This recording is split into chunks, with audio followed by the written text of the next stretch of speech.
Hiya folks, I was just going to talk about how my first new driving lesson had gone. Because as I said in the driving introduction vlog, I was driving for around 10 to 12 lessons in 2009 with a guy called Andy, and recently I started doing a lesson with a guy called Sean. It's like 13 or 14 years later. And it didn't go so well, and in fact I'm thinking of getting a different driving instructor. So we went out to Yelverton Aerodrome.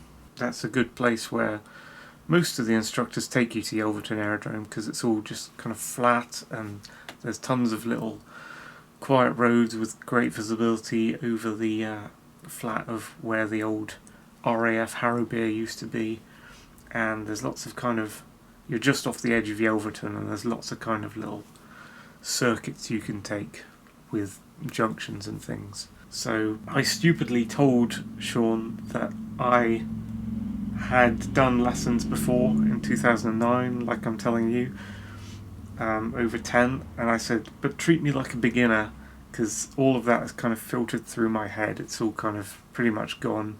I know a little bit about clutch control, and I gave him a sheet of paper that Andy was working through with me, which showed what I did at the time of the lessons in 2009, which is like stuff that he's shown me, stuff that was prompted for me to do, and stuff that is solo, as in I did it on my own unprompted. And it contained things like emergency stop and 3-point turns and things, so I shouldn't have shown him that, and I shouldn't have said I've done lessons before. Because even though I told him to treat me as a beginner, I think he started treating me as like intermediate level. And he got me immediately doing like 4 or 5 junctions, T-junctions in like a turn, like a loop sort of thing, like constantly turning right, I think it was. It was too much for me. Like I need to start all that again. Because although I can get the clutch up, we didn't go through talking about when to put the clutch up and when's a good idea to raise the clutch before a junction, and when to do the gears leading up to a junction, and position. I told him my position would be rusty, and I think he kind of ignored me. He didn't do any work before we went to the junctions on position and stuff. The most he did was like he got a little speaker on his car on the dashboard next to the right arch between the two windows, and he said, "You got to position the white road lines as if they're coming in under the speaker, and that will make sure you're centered on the road." But like I couldn't see the left-hand side of the car compared to the left-hand curb, and I didn't have any reference for that. And as a result, I kept on, like, whenever I came to a junction, I had to do lots of thinking for all the other different things. I had to work out where the hazard of the cars were coming from. I had to work out what the hell gear I was meant to be in, when to change, how long it would take for me to complete the changing of the gear maneuver thing. I guess you can't call that a maneuver, whatever you call that thing, action. And as a result, I kept losing position and drifting to the left, and he said I was touching the left curb quite a few times when doing junctions, and I was like completely unaware that I was even drifting left. So we didn't work on enough position stuff before he got me doing that. Also, he's very untalkative and very uncommunicative. So when it came to like, I had like questions about the car, he didn't really have a real answer for me. And they seemed to me like kind of basic questions where your driving instructor would know the answer, even though I didn't. So I asked him, and I don't know, he was sort of calm, but calm to the point where he wouldn't talk, he wouldn't tell you about things. Yeah, I can't remember what it was I asked him, because it's faded from my memory at the moment.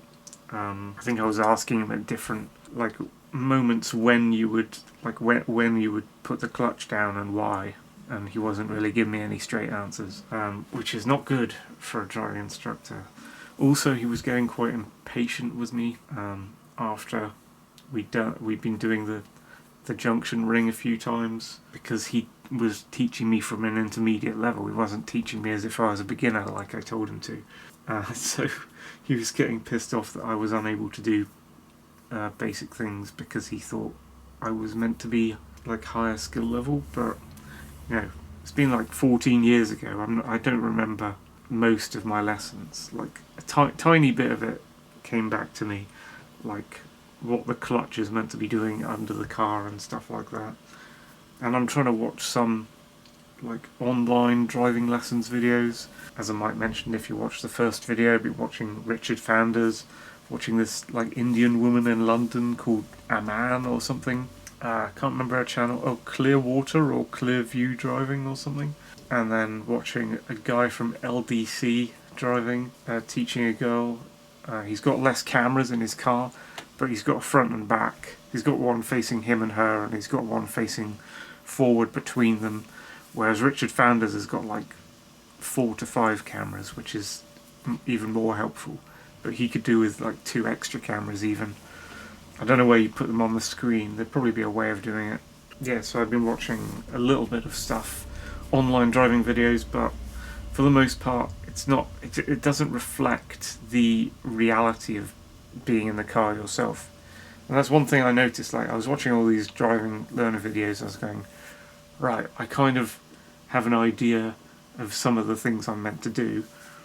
Got in the actual car and was like, whoa, okay, I definitely don't remember this. The steering was, the responsiveness of the car was way more sensitive than I remember. So when you turn the steering wheel and the car instantly responds, how the accelerator and the brake respond more instantly. The clutch was round about how I remember. The rest of it was more sensitive. And then the other thing with the controls were more sensitive, as I said, but your connection to the road, and this was something that came back to me once I got in the car and started driving, you don't have much connection to the road at all, like you do on a bicycle, where you feel the bumps and you feel the road, and when you're in a bicycle, you are connected to the road. You feel like you're properly on something hard, and every bump you feel, and you know, like you can feel the road through your vehicle.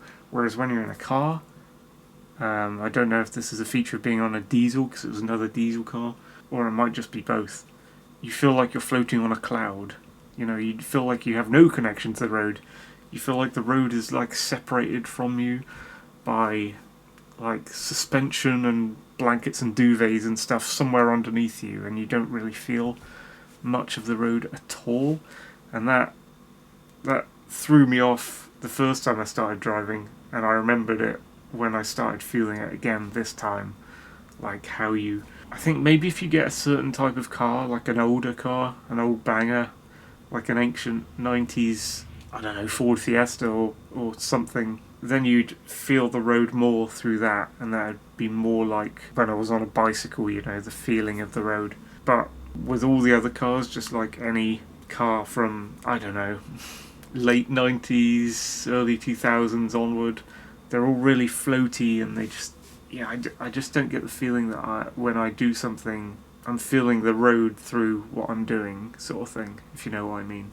So that is something really hard to get to grips with. So I'm mainly suffering with position in the road, like lane position, side to side, perceiving where the left hand of my vehicle is compared to the left hand of the curb, not being told enough about how to prepare for an upcoming T-junction. Like, what do I do first? When do I do something first? Why would I select a certain gear? When would I go to first gear? And it takes a long time, so... And I'm always clunking. I think at one point I ended up in 4th gear when I was trying to head for 2nd, when turning into a T-junction, if you know what I mean.